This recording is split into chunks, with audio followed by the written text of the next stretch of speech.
Welcome to mister nobody's. இது அனிலம் பாப்பர் மூவி வந்து டேம் ஷெல் 2024 ரிலீஸ் ஆன ஒரு dark fantasy drama movie. And இந்த படத்தை ரிவ்யூ போட் பண்ணி நம்ம சேனலை இன்னும் சப்ஸ்கிரைப் பண்ணால் பார்த்தீங்கன்னா சப்ஸ்கிரைப் பண்ணுங்க. இந்த ஹெல்ஸ்மெல் டாட்கீஸ் உங்களுக்கு நிறைய மூவிஸ் அப்டேட் வந்துகிட்டே இருக்கும். அண்ட் இந்த படத்தோட கதை எங்கே ஆரம்பிக்குது அப்படின்னு பார்த்தீங்கன்னா, ஒரு கிங்டம் இருக்குது அவரியான்னு சொல்லிட்டு. அண்ட் அதே மாதிரி அந்த கிங்டமுக்கு கொஞ்சம் தூரத்தில் வந்து ஒரு லேண்ட் இருக்குது.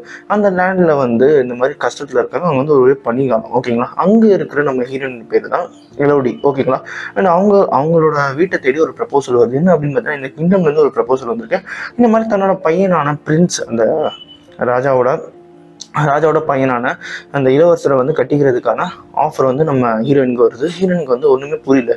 அது எப்படி இப்படின்னு பொண்ணுலாம் தேடி பார்த்தாங்க. அழகான பொண்ணு கிடைக்கும், உங்கள் பொண்ணு அழகாக இருக்குது, அதனால சொல்லிட்டு கட்டிக்கிறோம் அப்படின்னு சொல்லிட்டு கூப்பிட்டு போயிட்டு அங்கே போயிட்டு ஸ்டார்டிங்கில் வந்து எல்லாம் நல்லா தான் போகுது. அண்ட் நடுவில் வந்து என்ன ஆகுது அப்படின்னு பார்த்தீங்கன்னா, நம்ம ஹீரோயினுக்கு வந்து ஸ்டெப் மதர் ஒருத்தங்க இருக்காங்க, அண்ட் ஃபாதர் இருக்காரு, ஓகேங்களா. ஸ்டெப் மதருக்கு வந்து ஏதோ கொஞ்சம் பிடிக்கல. என்ன அப்படின்னு பார்த்தீங்கன்னா, ராணி கிட்ட பேசுகிற அந்த சமயத்தில் வந்து எங்களுக்கு வந்து உங்கள் பொண்ணு மட்டும் தான் வேணும், உங்கள் ஃபேமிலியில் எங்களுக்கு வேணும் அப்படின்னு சொல்லிட்டு ஒரு மாதிரி ஒதுக்கி வைக்கிற மாதிரி பேச ஆரம்பிச்சிட்டாங்களாம். ஸோ அவங்களுக்கு ஒரு மாதிரி ஆகுது. அப்பவே ஒரு ஃபீல் இருந்தது. அதை ஹீரோயின் கிட்ட சொல்கிறாங்க. பட் அது வந்து ரொம்ப லேட் ஆயிடுச்சு. ஏன்னா நாளைக்கு வந்து கல்யாணம் பண்ண உடனே ரிச்சுவல்ஸ்லாம் பண்ண ஆரம்பிக்கிறாங்க.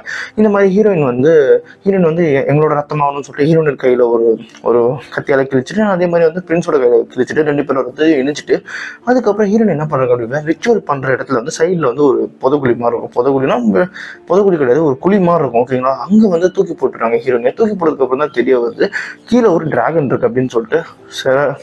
செஞ்சுரிஸ்க்கு முன்னாடி வந்து இதே ராஜாங்கத்தில் இருக்கிற அந்த ராஜா என்ன பண்ணுறது அப்படின்னு பார்த்தீங்கன்னா, அந்த டிராகனோட 3 பொன் குழந்தைங்க, அந்த டிராகனோட 3 முட்டையிலேருந்து வெளியே வந்து அப்போவே பொறிச்சு வெளியே வந்து 3 பொன் குழந்தைங்க வந்து கொண்டுட்டாரு. கொண்டதுக்கப்புறம் அந்த டிராகன் கிட்ட வந்து தன்னோட உயிரை வந்து இது பண்ணுற அப்படின்னு சொல்லிட்டு அதே மாதிரி அதுக்கு பதிலாக வந்து நான் வந்து 3 பொண்ணுங்களை வந்து சாக்ரிஃபைஸ் பண்ணுறேன், எங்கள் குடும்பத்தோட பொண்ணுங்க அப்படின்னு சொல்லிட்டு இருக்காரு.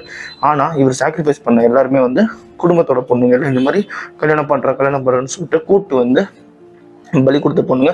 இப்போ நம்ம ஹீரோயின் உள்ளே இருக்கா, டிராகனும் இருக்குது. ஃபர்ஸ்ட் அட்டம்ப்ட்ல ஹீரோயின் எப்படி எஸ்கேப் ஆயிடுறா. அண்ட் அதே மாதிரி அங்கே வந்து இதுக்கு முன்னாடி வந்த பொண்ணுங்க எல்லாருமே வந்து அந்த இடத்துல வந்து மேப்பு, தன்னோட பேர், இந்த மாதிரி நிறைய விஷயங்கள் எழுதி வைக்கிறாங்க. அங்கே வந்து ஹீரோயின் இருக்கா, அவள் காலில் அடிபட்டிருக்கு. அண்ட் அவ்வளோ சர்வே பண்ணுறது நிறைய விஷயங்கள் பண்ணுறா. பட் வந்து எல்லாமே தோல்வியில தான் அடையுது. அதுக்கப்புறம் ஒரு வழியாக அந்த மேப்லாம் கண்டுபிடிச்சிட்டு எல்லாத்தையும் வந்து எல்லா உண்மையும் தெரிஞ்சுக்கிட்டு லாஸ்ட்டில் வந்து பார்த்தா அது வந்து ஒரு டெட் எண்ட், ஓகேங்களா. ஒரு மலையில் சின்ன ஓட்டு இருக்குது, அங்கே ஹீரோயின் வந்து சேர்ந்துடுறா. பட் வெளியே பார்த்தா அவ்வளோ பெரிய சரிவு, விழுந்தா காலி, தப்பிக்க வேற வழியே இல்லை அப்படின்ற நினைச்சிட்டு இருக்க அந்த நேரத்தில் வந்து நம்ம ஹீரோட அப்பா வந்து தான் பண்ணது தப்புன்னு சொல்லிட்டு ரியலைஸ் பண்ணி ஹீரோனை காப்பாற்ற அந்த குழிக்குள்ள வராரு. தென் டிராகன் கையால் சாகுறாரு. இந்த மாதிரி நேரத்தில் நம்ம ஹீரோயின் வந்து அந்த டிராகன் கிட்ட இருந்து எப்படி வெளியே போயிட்டு அந்த கிங்டமை பழி வாங்குறாள் இல்லையா அப்படின்றத இந்த படத்தோட கதை. இந்த படம் வந்து முழுக்க ஒரு கமர்ஷியலாகவே எடுத்திருப்பாங்க. இந்த படத்தில் வந்து அந்த மெலோடின்னு சொல்லப்படுற அந்த கேரக்டர் வந்து நீங்கள் ஏற்கனவே பார்த்துருப்பீங்க.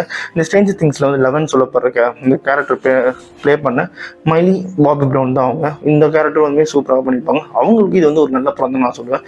அவங்களோட அந்த மார்க்கெட் வந்து கொஞ்சம் ஏற்றி கொடுத்த மாதிரி இருக்கும், கமர்ஷியலாக இருக்கும், ஓகேங்களா. அண்ட் இந்த படம் வந்து ஃபேமிலி ஆடியன்ஸ் நல்லாவே கவர் பண்ணியிருக்கு. அதே நேரத்தில் இது வந்து ஒரு PG-13 மூவி. ஸோ அதனால வந்து அடல்ட்ஸ் வந்து மோஸ்ட்லி பார்க்க மாட்டாங்க. ஏன் அப்படின்னு பார்த்தீங்கன்னா, இதில் வந்து அந்த டிராகனு, இந்த கொலை பண்ணுற சீன், இதெல்லாம் R-rated வச்சுருந்தா அடல்ட்ஸை வந்து கவர் பண்ணிக்கலாம். பட் R-rated இல்லை, எல்லாமே PG-13 இருக்குது.